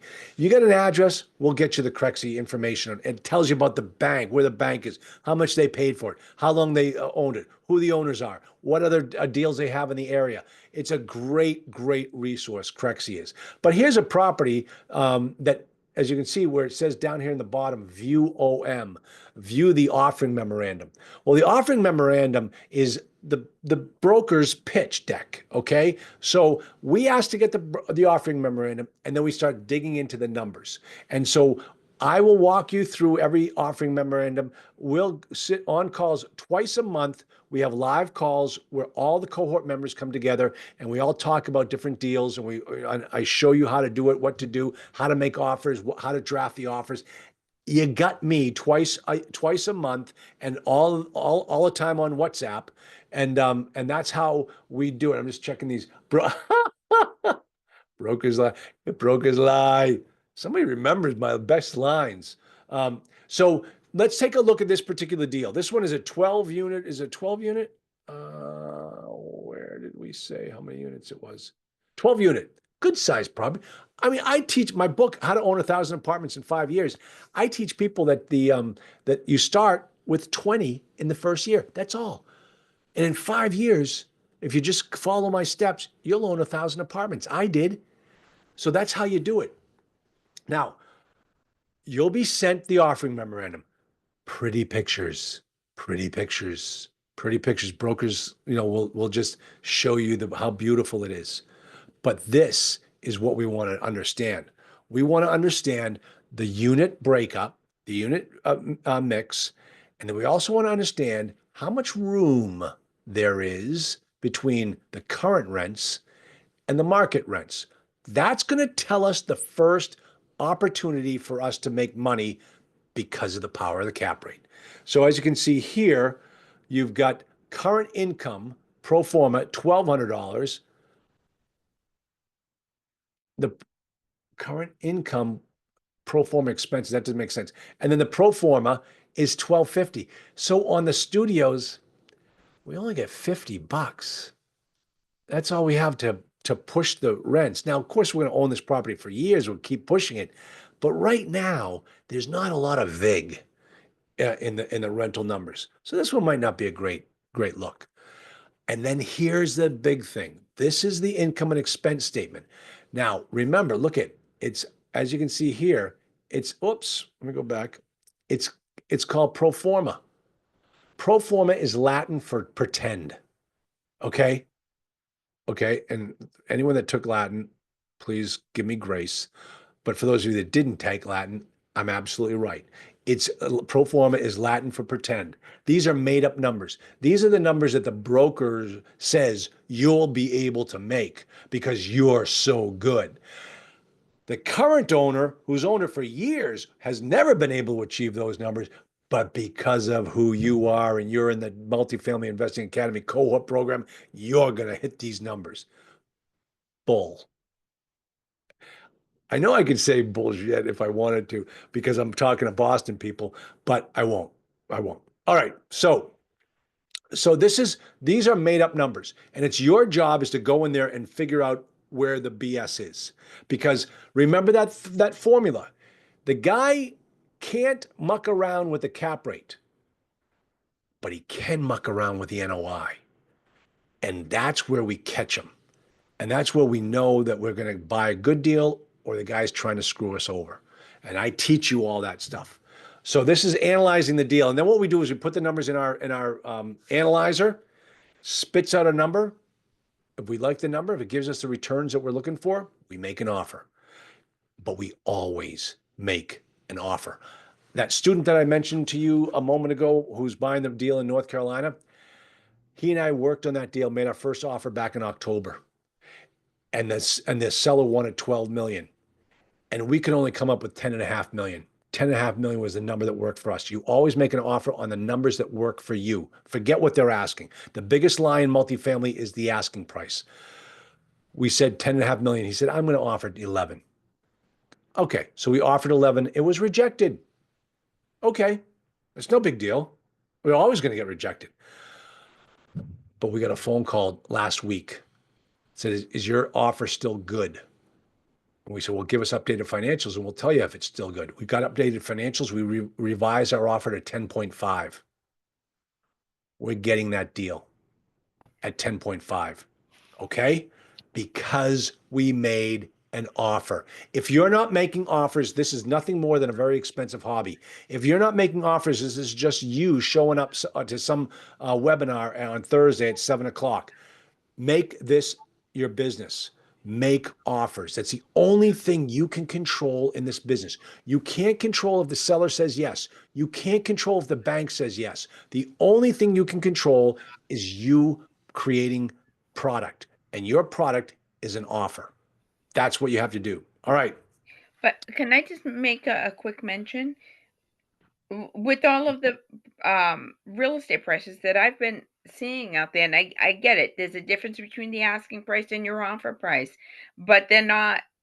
When you crunch the numbers, you're not coming out cash positive. Well, then you don't make an offer. I mean, Yeah. unless this thing has a negative, what we call like a negative cap rate, which means that there's a reason why in a year you can turn this thing around. Like, um, we're always looking for deals. All right. Sometimes there are hidden nuggets, but then there are other times where this seller thinks his baby is beautiful and it ain't. And we're not going to be the guys to lose our shirt. You never, overpaying for a property, you might as well just drop the keys on the bank's desk and walk away. And we're not going to do that. We are investors. We are not retail buyers. We're looking for deals. Remember Warren Buffett. Would Warren Buffett overpay for a property for a business? No. Don't you? No, there's just not a lot to pick from out there. There's not much inventory. How many do you need? You just need one. All you need is one yes. All you need is one yes to make it happen. All right. So, how many offers have you made, Brenda, in the last week? None in the last week, but I'm just observing that the inventory is so low. There's just not enough Brenda, make offers. Okay. Do you know how many people know you're doing this right now? Just you and me. and okay, so you've got to promote your business. This is a business. When I got in the insurance business, I had to pick up the phone and dial and ask people to buy insurance. That's what you have to do in this business. All business is sales and marketing. All business. The law business, the real estate business, the insurance business, it's all sales and marketing. You've got to get out there and let people know who you are. Yeah, deals made when they call you back, not the list, right? Exactly, Janice. And we see that a lot, Janice. And that's a beautiful thing. Oh, let me give you an example. That hotel that we're buying, it was originally on the market for $9 million. Okay. Interest rates started going up. A multifamily converter got it under contract for $9 million. Interest rates went up. He dropped out. Got it under contract for $7.5 million with a hotelier who was looking to convert it into, keep it as a hotel. Couldn't find a manager for the area, so he backed out. We got it under contract for 6. We wanted 5.8. We got it for 6. Through a whole bunch of problems with this property, which worked out to our benefit. That $6 million offer is now closing on January 21st for $5 million plus a $500,000 seller note, no interest, no payments until we refinance the property. We're getting it essentially for $4.5 million. It was originally in the market for $9 million because we made the offer. You hear these stories all the time in this business. You go to REIA club meetings, you hear people talking about these things. The thing that distinguishes those people from you is that they made the offer. That's the difference. So what we do here in our cohort program is we help you build the business. We help you define your goals. We teach you the acquisition process. And most importantly, and this is the most beautiful thing, is we build the network for you to work in to get, and that you can collaborate in, that will help you with all of the resources that you need. Let me tell you how I came up with this concept. I joined Dan Sullivan's strategic coaching program. I have a coach myself. And in there, once a quarter, we would all come together in Chicago, 25 business people, all different businesses, and would work together. And I thought I should take the same concept to my students where we all work together. And I started off with the hotels to homes conversions, and now I'm bringing it to the multifamily because I know it's going to work great. It worked for the hotels, and now I know it's going to work great for multifamily. So the cohorts between 25 and 30, we're opening it up on January 22nd. We've already got about 12 people in the program right now. And then I'm going to add some of my best students in who I know have great resources. And we're going to have a powerhouse of a cohort. So what we do is we teach you every step of the way. It's a 6-month program. 6 months. We're going to intense training. You're going to become friends with everybody in the cohort. You're going to work together all the time. It's going to be a great group of people all moving in the same direction towards their success in owning property. Let me get back here. All right. None of us is, as my old boss said, none of us is as good as all of us. And one of the things I found out about this business is it can be a lonely business. I mean, look at Rob. He's sitting up in his childhood bedroom right now, all by himself. Rob needs a friend, folks. And he comes here, but that's the whole thing about this business. Not everyone we're working with on a day-to-day basis is doing the same thing we're doing. Not everyone is looking for deals.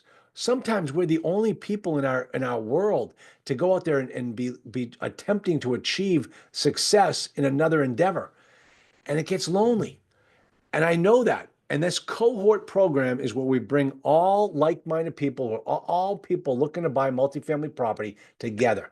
Now, they're all going to be coming from different, one guy owns 8 complexes, and he started with me with 0. And these are the type of people I'm bringing in. I know these guys can close, and you're all going to be working with these people. You're going to be partners with them. All right. So just to kind of give you an overview of how the training is going to go, it starts January 22nd. The first call is on Wednesday. It's at 5 p.m. on Wednesday, Eastern time. And I teach. I teach you about laying the groundwork and launching your business. And we go through everything. We get to know each other. And during that time, you'll be part of our WhatsApp group where you're all talking, bouncing back and forth. Because I want everyone all of my students working together. I am amazed at how many students of mine have left my program and gone off with other students and have done deals together. I love that. As a matter of fact, one of our biggest investors on the hotel deal, they put up $1.45 million. It was a student of mine who owns over 3,000 apartment units. When she started, she didn't own any. And she actually owns a fund, and she invested $1.45 million in my hotel deal. That's what happens when you get out there and start mixing with a group of other people. 2 weeks later, we're going to talk. Oh, actually, the second month. That first one, laying the groundwork. That's every other Wednesday. I get on and I teach live, and we talk about deals. We talk about what's going on. Winning strategies to analyzing deals. I'm going to teach you how to analyze a deal. I'm going to teach you how to understand a multifamily financial statement better than your accountant. Then we get into making your first sale in this business. The first sale in this business is an offer getting accepted.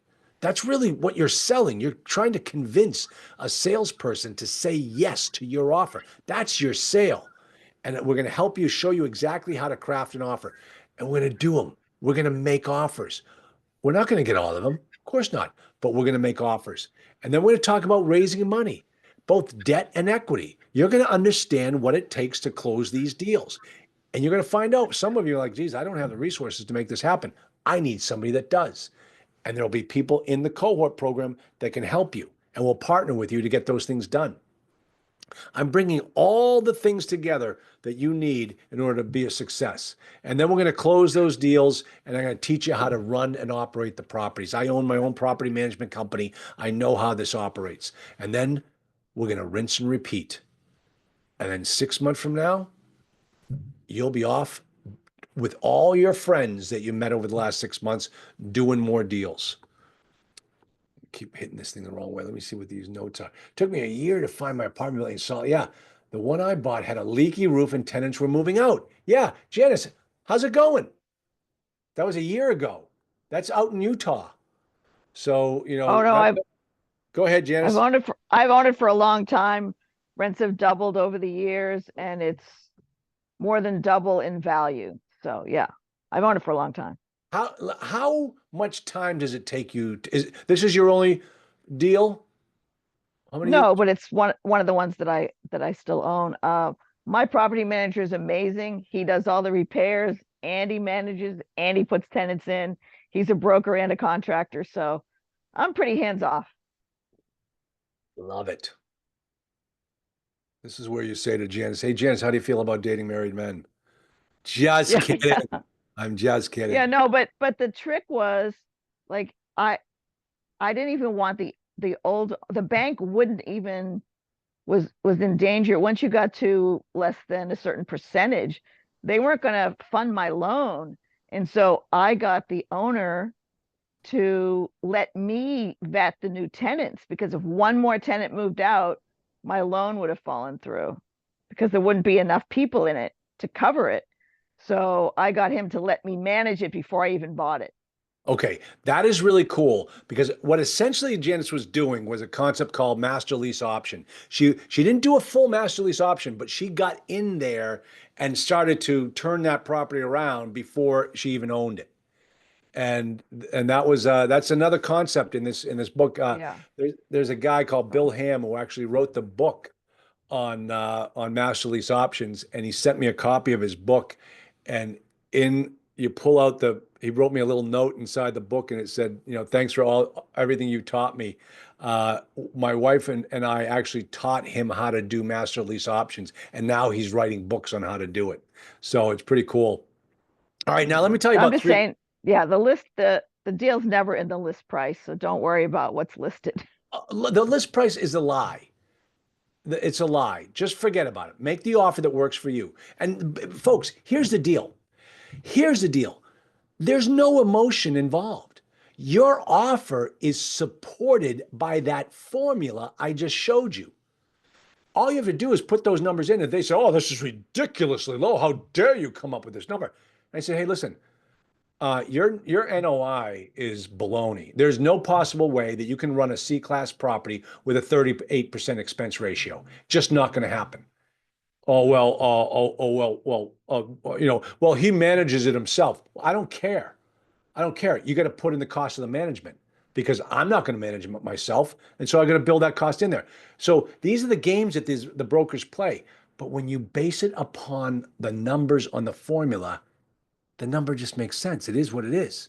You make the offer based upon that. Well, this is a 4 cap property. I'm like, listen, let me tell you something, pal. No bank is going to lend me money on that property when it's valued at a 4 cap. Just not going to happen. And you blame everything on the bank. So this is how you negotiate with the brokers. It's all logical. It's all logical. So I teach you how to make the offers that are logical. You've got nothing to apologize for. My student who made the offer at 10 and a half. Oh my gosh. Guess what they're going to accept? 12 million was a lie. They're accepting 10 and a half because that's the right number. Now we're thinking 10 and a half might be too much because the numbers might not be working out. All right. So let me tell you about 3 clients of mine who've done exactly what I taught them and have now achieved the success that you're probably looking to achieve right now. All right. First, guys, does anybody here recognize these gentlemen? Alex and Harrison. Does anybody know these guys? I met them at a Boston REIA. The name of their company is WollastonREI.com. Wollaston REI. They were over in Wollaston. They realized that they were having trouble making deals work in the Boston area for multifamily. And I get it. I totally get it. Boston is a very low cap rate. You're not buying for cash flow. You're buying for appreciation. So they decided to move west, young man. And they moved out to the Springfield area and the Chicopee area, what just north of Springfield. They are killing it. They own hundreds of units now. The mayor is on their speed dial. If the mayor has a problem with the property, he calls these guys. They are doing great things. I recommend you follow these guys, WollastonREI.com. Tell them I sent you. All right, here's Dave Barker. Dave Barker started with me almost 10 years ago, and he is in my hotel conversion cohort. And David, he brought me a property 10 years ago, and I said, no, don't buy this property. And he said, no, I like this property. I'm gonna buy this one. I said, no, you're not gonna like this one. It's a bad one. He went through the due diligence process, and I said, guess what? This is not a good deal. He said, you're right. I'm going to get out of this deal. I said, Thank you. You wasted time. That's fine. You learned a ton. Now let's go out and find the next deal. He brought me a 55 unit deal. I said, this is your property. You're buying this property. This one's a sweetheart. He's owned it for the last 10 years. One of my biggest investors, who you're going to see in just a moment, one of my biggest clients invested in his deal. Said it's one of the most profitable investments he's ever made in this property. And so that's how we all work together. And then this guy, Bob Bryanton, one of my dearest friends. I love this man to death. From New Hampshire, lives in Asheville, North Carolina now. When he started with me, he had 0 units. Now he has 6,000, over 6,000 units. All right. And one of the things Bob does is he signs on as a key principal with my students. Like someone's looking to buy a 250 unit property, they're not qualified to get a mortgage. Bob partners with them and they get across the finish line. And he came on one time with a couple of other students of mine, and I introduced them, and when we broke the ice by talking about his first apartment complex that I helped him buy, which is a 36 unit HAP property. And one of my other students called me the other yesterday and said, "Hey, I got a HAP property under contract." I said, "Ugh, call Bob." Talk to Bob and let him tell you about how HAP properties work before you go too far down this field. He then informed all of us on that call that he now owns 37 apartment complexes. That 36 unit that I helped him buy was his first one. Now he owns 37. One of the nicest men in the world. I'm just going to close out here, just tell you some about the other students of mine. Jason Stubblefield. Jason, this is the coolest thing. He's out there teaching people how to buy apartment complexes. He was my student.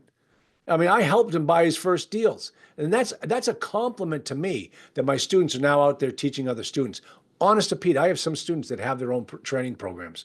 Here's Alec from Seattle. 6 months after talking with Charlie's excellent seminar, we now own this beautiful 21 unit apartment complex.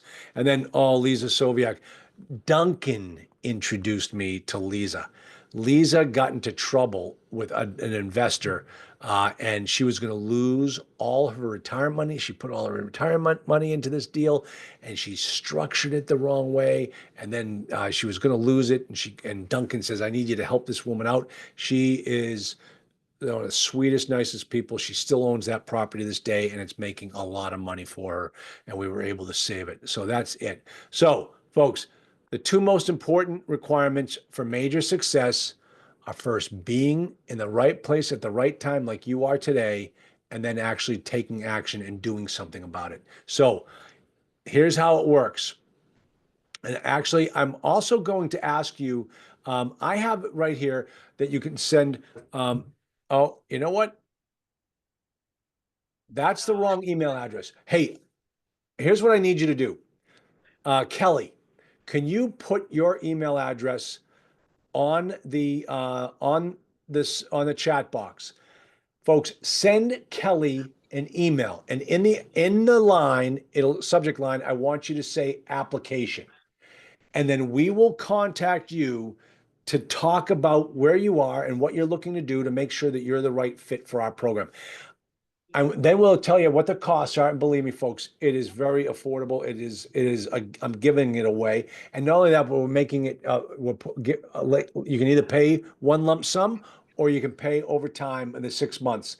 We want to make it available for everybody. So get down Kelly's email, Kelly Lovergirl 7 @gmail. No, it's Clover Girl. No, it's K Lovergirl, Kelly. Nice try. I know how to read. Clover Girl. Yeah. Yeah, nice try. Send Kelly an email. I want you to put application in the subject line. Kelly's going to send it to us. We're going to work together. We're going to go through all the applications, and we're going to talk to you about how it works, and then we're going to get you on board. We have, January 22nd is when the first program starts, and then the doors close, and you'll have to wait if I open up another one. But I'm telling you right now, if you want to work with me, this is how I'm doing it now. I'm doing group coaching. I'm not doing the one-on-one like I did before, but don't worry. everyone gets a hold of me and they can all talk to me anytime they need to. So that Charles, is it. hey Charles, question. Yes. Group coaching virtually or Oh yeah. or okay, or in person, yeah. Oh God, no. No, you don't want to come to my house. I don't want you at my house. I mean, look at some of these characters. All right, so Charles, I'm going to open up the questions, but Yeah. I do want to state that I think you covered, for a new person, I agree with you wholeheartedly. I think fear to take action is probably the biggest step.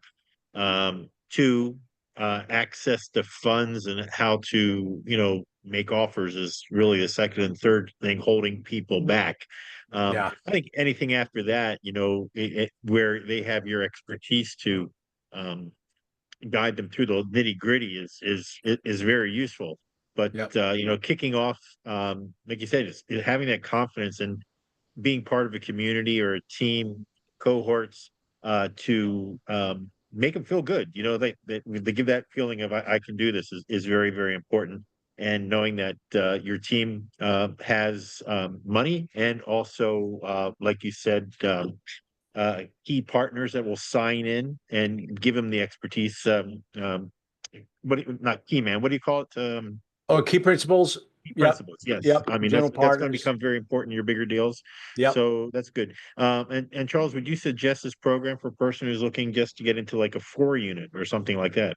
Yeah, listen, that's how you start. That's how you start is with a 4 unit. And then, but here's the thing. Okay, I have a student of mine who is buying a 3 unit.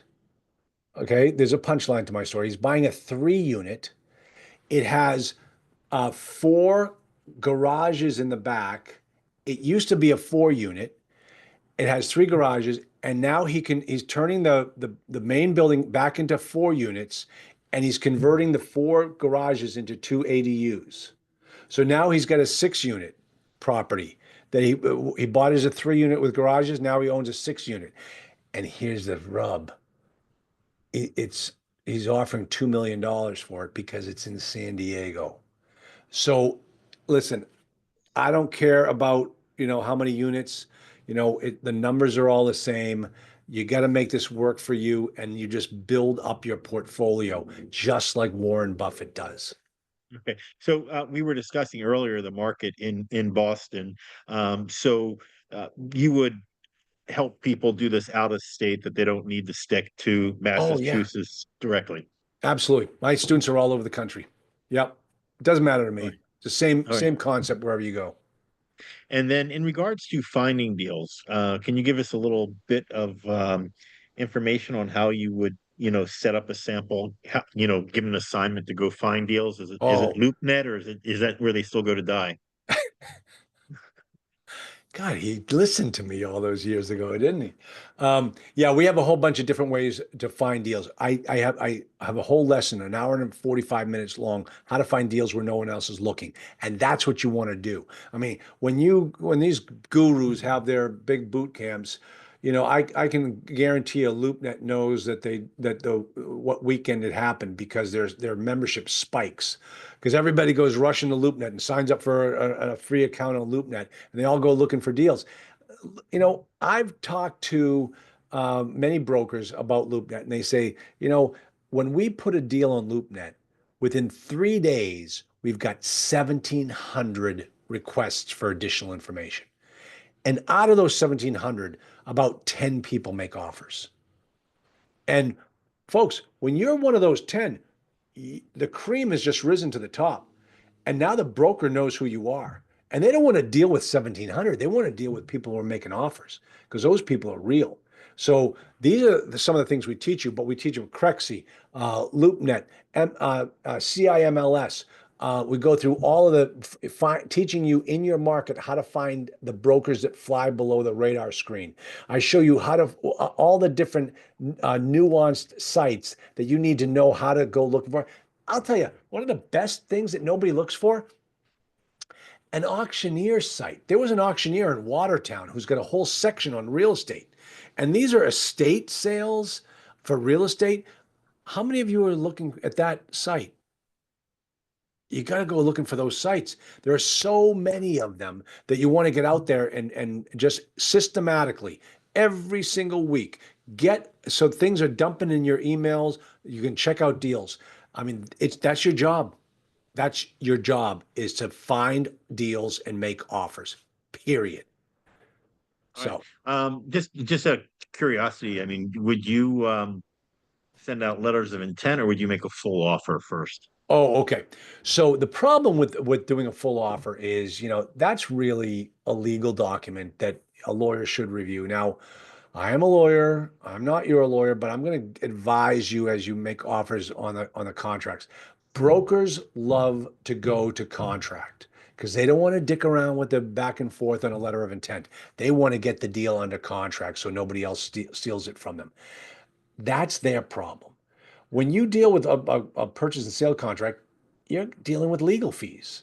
And so why bother dealing with legal fees if you are not even going to come close on the terms of the offer? So make a letter of intent. It takes you no time. A letter of intent is a 2-page document. It takes you no time to draft a letter of intent. You just send them out. Just send them out. And if you got a response, you reel it back in like, okay, let's take a look at this one a little bit more. And Yeah, so I guess my point that I was alluding to here for those who really like to do this, but they think, oh crap, if I put out an offer, where am I going to come up with my deposit money right away? Blah blah blah. yeah, So that you don't need money to make an offer. nope. Doesn't cost you a thing to make an offer. And if you don't have the money for the earnest money, that's why you go in the cohort. And you get on the WhatsApp and you say, "Hey, I just made an offer on a 50-unit property. I think I might have an interesting deal. Anybody want to partner with me? I'm going to need $20,000 for earnest money deposit." Oh yeah, hey, I got 20 grand. Let me send me the deal. Let's take a look at it. And that's how the program works. Awesome. Yep. Awesome. Yeah, just again, we've launched a fractional app, so we have a lot of investors who want to they have, $5,000 here, $5,000 there. So yeah, that runs the whole background of Exactly. putting these deals together. So if you can find a deal, not only Charles' cohort, but with Boston REIA, and across with the US now with fractional, get 20 people in there giving you, $10,000 each. It's very easy to do at this point. Yep. Exactly. I love it. So, all right. So really, Charles, what they have to do is they'll email Kelly Yep. for an application. Molly will reach out from your office.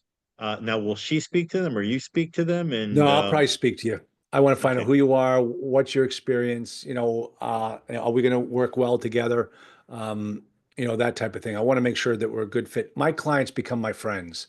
And yeah. as you can see, like, all those people that, have been with me for years, this is a 6-month program, but we'll be friends for the rest of our lives. And that's typically the way I work with my clients. So. So, can you describe, is that like a once a week, every 2 weeks, or and Yeah, what the homework? my teaching is going to be once every 2 weeks. Okay, and My that live is teaching. and then you give homework in between. Yep, homework on every other week, homework, and then you'll be communicating with other people in the cohort program, all the time. It's wide Okay, open. and you have a back end system where they can, if they miss a week, they can view the Oh the yeah, week yeah, yeah. they miss. Okay, Yep, okay. So, yep. guys, everything is there for you. There's no excuses. Really, you just need the desire. Set aside. What's your normal time frame for your class every other week? Oh, it's open ended. Okay. Because I'll just sit there and I will answer any questions and I will teach as long as I have to go, and then I'm done. And then Okay. go back and watch the videos and you'll understand it. It's a real hands-on, and I want people to ask questions because I went through 4 years of college and didn't ask one question and got a lousy education. I went through 4 years of law school, asked every question in the book, and got a great education. And the difference was Mhm. my dad was paying for college and I was paying for law school. So, folks, you're paying for this. You're going to ask questions and I'm going to teach you. All right. So, guys, I'm going to open it up to questions. Ed said, "What is the cost?" And Yep. then, if you want to if your question in the chat, or if you want to unmute yourself, that is also recommended, along with seeing your pretty face. Yep. All right. So the thing is, it's a $7,000 for the 6 months. It is, and then that's a one-time payment, and then we do weekly payment programs. I don't know what the exact weekly amount is, like 300 or I don't know. Don't quote me on that. There is a specific number. I just don't know it. But that's what the cost is for the 6 months of training with me, and yeah, that's the believe me, they got mad at me when I came up with that number. They said you're charging too little. And I said I want people in. I want to help as many people as I can. So that's how it works. Awesome. All right. Any other questions?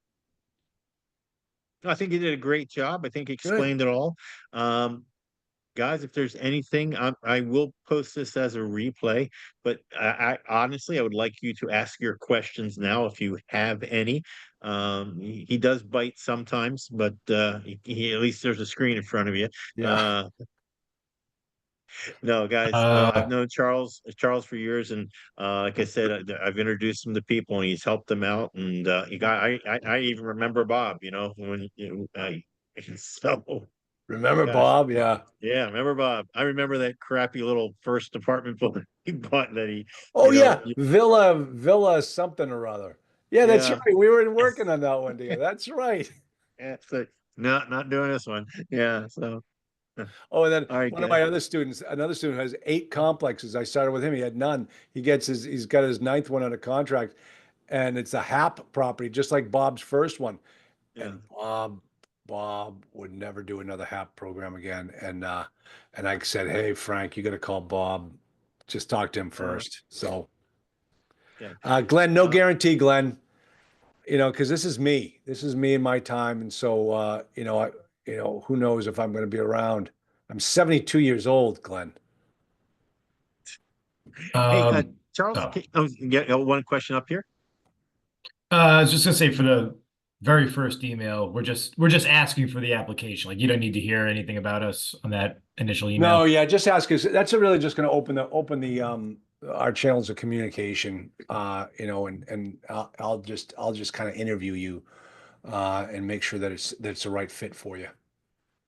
Yeah, Yeah. I mean, we don't want you wasting your money. It's not a waste of money, but obviously, if it's going to put a strain on you right now, Charles, could you maybe just say, okay, they have this apartment building, it's appreciated in value, but people want to live and spend some of this money that they're making offers on.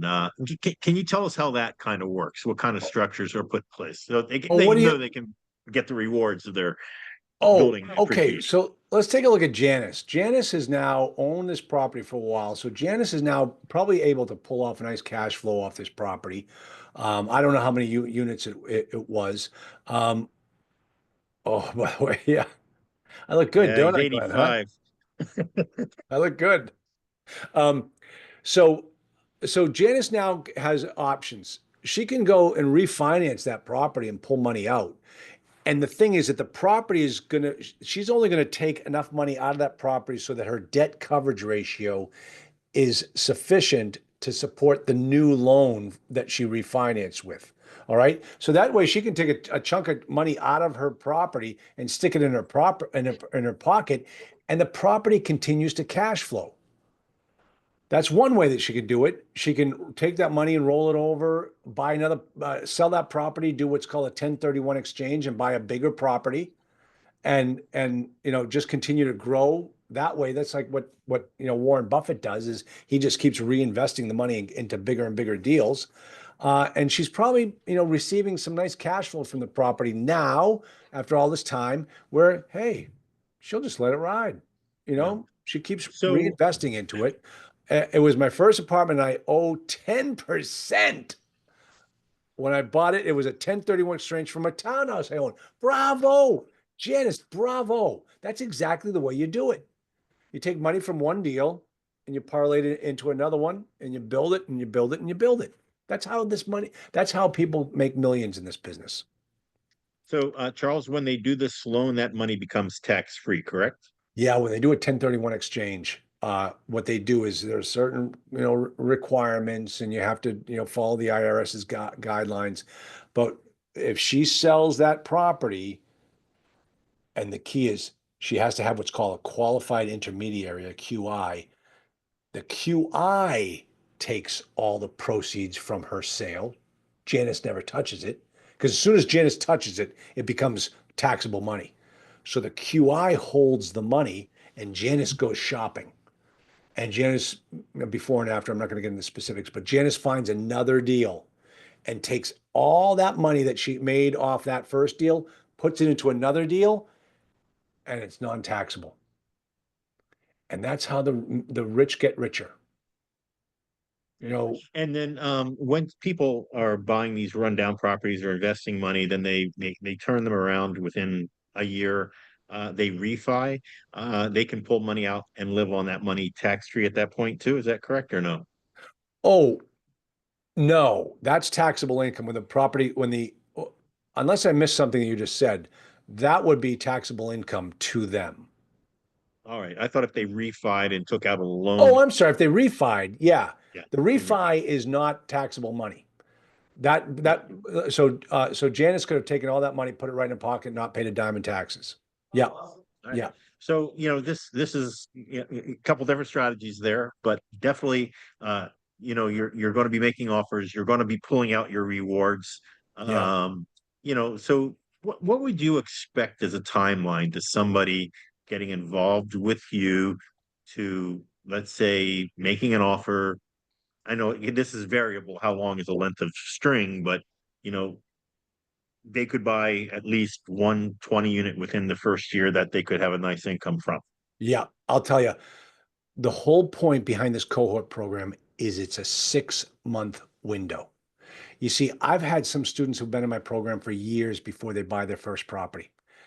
We're running out of time, folks. We're all running out of time. I want us to just focus on this 6-month window and get something closed in the next 6 months. Let's make 2025 a great year.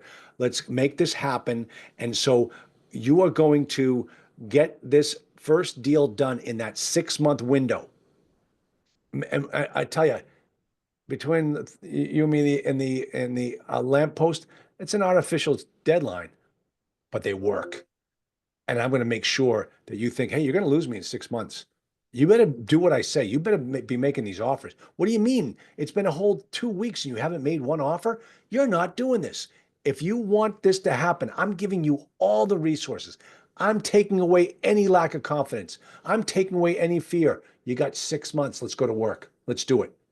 So I want people to have that sense of action. They've got to take action. Good. So, Yeah. guys, it comes down to you. How badly do you want this? And the money might seem a little bit big for some of you, maybe some not. But for the education you receive, which is also a tax write-off, this is a great opportunity. Like I said, Charles has been doing this a very long time, owns his own units. He's a lawyer, so he has a great background in doing this and guiding people. I've met a lot of students, not all the students, but I met a lot of students going down the road with Charles for the last, I don't know, 12, 10 years. I don't know how many years. It's been a long time. But we have one more question and we'll end off with that. Well, you got 2 questions. 2. Two Okay, go ahead. questions. Okay, All right. good. The name of the website is Crexi, CREXI.com. That's one. How do you make a profit when investing partially in a deal? Well, you own a partial of the profit. Just like any other deal, if you own 25% of a company, you get 25% of the profits. What are your thoughts about the talk of 2025 being a price correction in real estate? Yeah, what we're seeing is like the ask and the bid are starting to come closer together, which is good, meaning that there being a correction. But here's the thing, Ed, is the cap rates. When you say the correction, what's happened is the cap rates have escalated over the last couple of years, which means those people that bought at the wrong time, they're now finding out that the properties are undervalued and they can't pay off the loan when it comes due. So we're going to have, I think I heard the number, like $1 trillion of debt maturing that will go into default because the value of the property, and that's a huge opportunity for us. This happened back in 2009, 2010. People made millions. It's going to happen again. And that's why I'm telling people, Give me 6 months. Let's get you up and running so you can get in there and you can start taking over these types of deals. Better to pay for education. You can lose a lot more by buying the wrong building. And Janice, So no true. kidding. No kidding, Janice, and I'm not going to let it happen to you.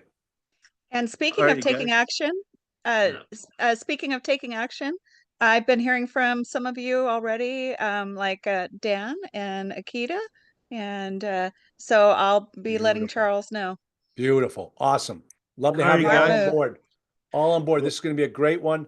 And I'm, guys, I've been doing this long enough and I've got the track record to prove it. And I also have, my students are my friends. That's how it works in this business. And I want you all to meet my other students as well. So good to All see right, you. Charles. Well, once again, thank you very much. Appreciate you coming back on after a while. And Yeah. guys, also, if you're interested in membership, but you can email Kelly for that too. So guys, let's make 2025 a great year. That's why we kicked off with Charles. This is the big dream. Everybody wants it. You either start off wholesaling, you start off multifamily. You're going to make more money in multifamily. And you know So what? All those people that do the wholesaling, they all end up doing multifamily at coming some up, yeah. point later So on. let's kick it off and just go right to the Exactly. dream, right? Cool. All right, guys. Have a good evening, everyone. Good to see you Take care. guys. Thanks, Bye-bye. Charles. Okay, bye-bye. Good job, Charles.